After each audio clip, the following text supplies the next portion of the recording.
तेलंगाना देखिए न्यूज़ में अब तमाम के खैर मकदमे बढ़ते हैं। खबर के तहत रियासत तेलंगाना के साबिका चीफ मिनिस्टर के चंद्रशेखर राव की दुख्तर के कविता को मिली बेल। बताया गया कि 5 महीने के बाद आज उन्हें बेल मिली है। एनफोर्समेंट डायरेक्टरेट की जानिब से लिक्वर पॉलिसी के चलते हुए उस केस में उन्हें गिरफ्तार किया गया था। बताया गया कि ऐसे ही सेम मैटर में दिल्ली के चीफ मिनिस्टर अरविंद केजरीवाल और साबिका डिप्टी मनीष सिसोदिया को भी गिरफ्तार किया गया था।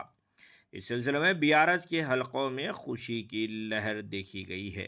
अगर अभी तक आपने चैनल को सब्सक्राइब नहीं किया तो फौरी कर लें। आलमी मुल्की रियासती मुकामी खबरों के लिए देखते रहिए आपका अपना चैनल तेलंगाना दक्कन न्यूज़। अभी जानते हो, पूरा देश जानता है, सिर्फ राजनीति के वजह से हमें जेल में डाला गया है। हमारा कोई गलती नहीं है और ये जरूर जरूर हम फाइटर है, हम लड़ेंगे, हम अपने आप को बिल्कुल बेगुनाह साबित करेंगे।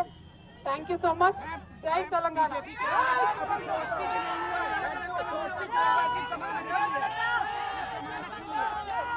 ఎవరి గురించి చెప్పే అవసరం లేదు, ఎవరి గురించి చెప్పే అవసరం లేదు. మనము నేను తెలంగాణ బిడ్డను, నేను కేసీఆర్ బిడ్డను, నేను తప్పు చేసే ప్రసక్తే లేదు. నేను మొండిదాన్ని, మంచిదాన్ని. అనవసరంగా జైలుకు పంపి నన్ను జగమొండిని చేసిండ్రు. ఇంకా ప్రజాక్షేత్రంలో గట్టిగా పనిచేస్తాం, కమిట్మెంట్ తో పనిచేస్తాం, అందరితో కూడా నిలబడి ఉంటామని తెలియజేస్తున్నాం. We are always tough, we are fighters, we will fight it out legally, we will fight it out politically. We were always tough. By sending us to jail illegally, they only made BRS and KCR's team unbreakable. Thank you. Jai Telangana, Jai Hind.